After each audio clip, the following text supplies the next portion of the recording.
Well, lads, I thought I'd throw this video up there. I'm in the lovely West Clare in Kilkee Beach, and just want to see what the video footage on school is like. So, just some things I've been thinking about.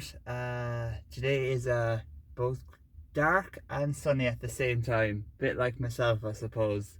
We're getting really close now to the wedding, and hadn't had really much time to think about and reflect on many things. Just been trying to wrap up at work, get my training in, just basically go from task to task and not really give myself a few minutes. So today I came out early, went for a nice long run, went around the cliff walk and just went for a dip there just to reset and recharge, and yeah, feeling really good right now. I recently finished the audiobook of The Subtle Art of Not Giving a Fuck by Mark Manson, and I highly recommend it to any of you lads to go listen, especially if you have Spotify. It's a really easy listen. You'll get it done in a week if you listen to it every day. They're really digestible and it's really practical advice. He's a very good author. Writes a lot of Roald Rishney books for men and kind of pick up artistry and that kind of stuff. But then he changed over to self improvement. So he's gone through his own journey and it's really good. And it's also Netflix documentary too, as well, which I recommend give it a watch as well. One of the things that stood out to me, and I love anyone in the comments who's read it or listened to it to also share what they took away. He talked about if he had a superhero he called Problems Panda, and this panda would basically come around and tell you the problems that you have, because you always have problems. There is no such thing as a problem-free life, and I was thinking about this on my run this morning.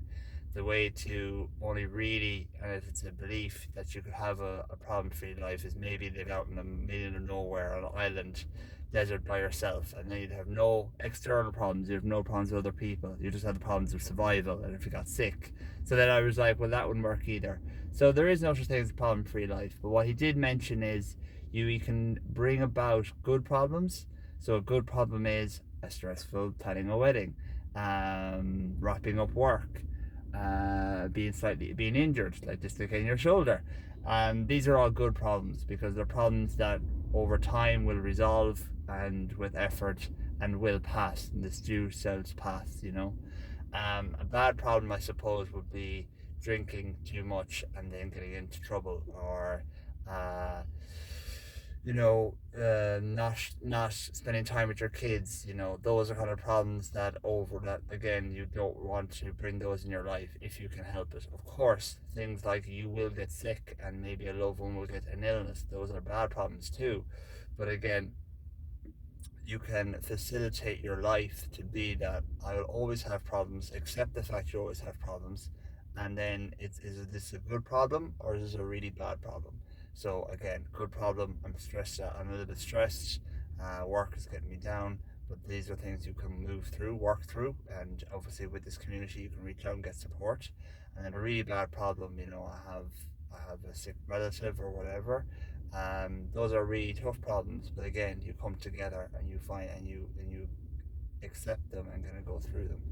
So yeah, just something I really want to know. If anyone's read it, I'd love to know your takeaway from it. But that was my one, that I've always thinking that if I get to this level in my career, if I get to this level in my fitness, I'll have no problems. But I think I've kidded myself, and that just really woke me up saying, wow, yeah, I will always have problems, and my problems are quite few or quite small. And it also helped me realize that it's okay then to not beat yourself up. I often do that myself. I beat myself up thinking, oh my god, and why am I such a whinge bag about getting married when I met a homeless person today on the way to work? I don't have, you gotta doubt, you gotta pain on yourself. But they're both still problems. Obviously, this poor gentleman, I met on the way to work, he's got real problems that he's nowhere to live.